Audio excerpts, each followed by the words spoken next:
Hello and welcome.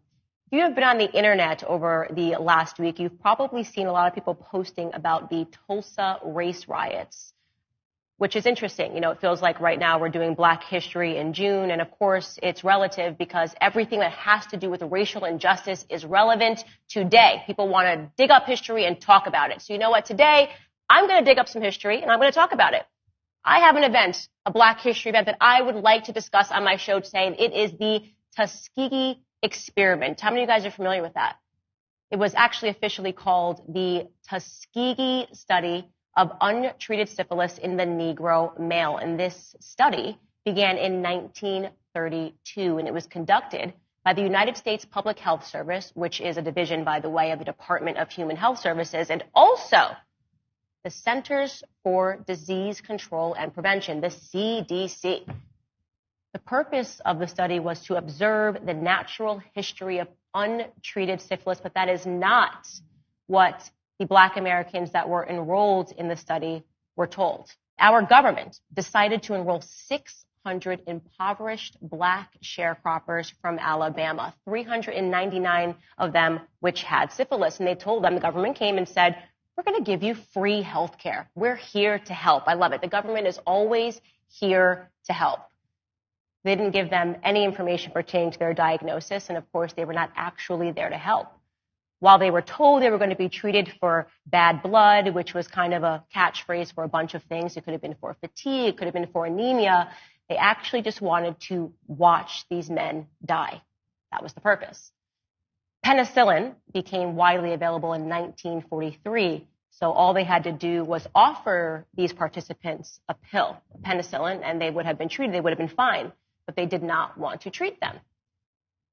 They knew it was effective. They could have saved lives. Instead, they watched them. They told them, by the way, that the experiment was only going to last for 6 months. The study we're doing is going to last for 6 months, the government said.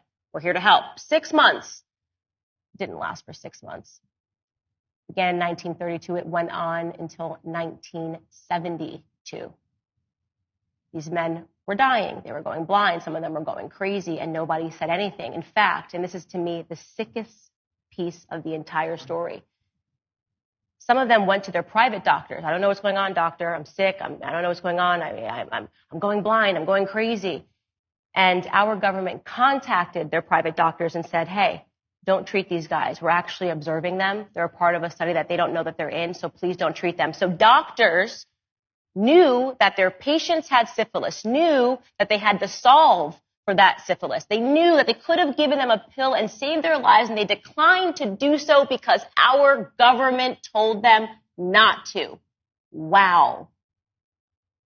That was until the 1960s when a guy by the name of Peter Buxton, who was a venereal disease investigator in San Francisco, who was also working for the Department of Health, found out about this experiment. He said, this is wrong. This study is wrong. He expressed his concerns that it was unethical. And do you want to know what our government did? Well, they conducted a review. They said, we should look at this. Peter seems upset. Let's look and see if this is the wrong thing. Maybe we should actually see if we should stop this study. Do you want to know what they concluded at the end? They concluded that actually, no, we're going to keep letting these men die. It's ethical. We're going to keep it going on. The Department of Health and the CDC decided to still let more men die. So that guy, Peter, did the right thing, and he leaked it to the press. And in 1972, only because it was leaked to the press, the study was shut down. Only because people found out about what they were doing did our government decide to do the right thing and stop it. It's 40 years of watching men die. By that time in 1972, 128 of the participants were dead from syphilis or related complications. 40 of their spouses were diagnosed with syphilis, and the disease had been passed to 19 children at birth. It's unbelievable to think about that. It's unbelievable to think that the CDC and our Department of Health, who is supposed to be preventing death, would allow men to die. It took until 1997 for our government to officially recognize how wrong this was. It was actually President Clinton who issued a formal presidential apology. Here's what he said. He said, quote, What was done cannot be undone, but we can end the silence. We can stop turning our heads away. We can look at you in the eye and finally say on behalf of the American people, what the United States government did was shameful, and I am sorry. I love that quote. So powerful, Bill. I love but we can end the silence, right? Almost like people are saying, you did something wrong for decades, and government is just ignoring it, just saying, no, we didn't do anything wrong. And then finally, okay, we can stop silencing you guys. We can admit we did something wrong. But so much time has passed, who cares? CDC is still there. They were allowed to say. The Department of Health Services is still there.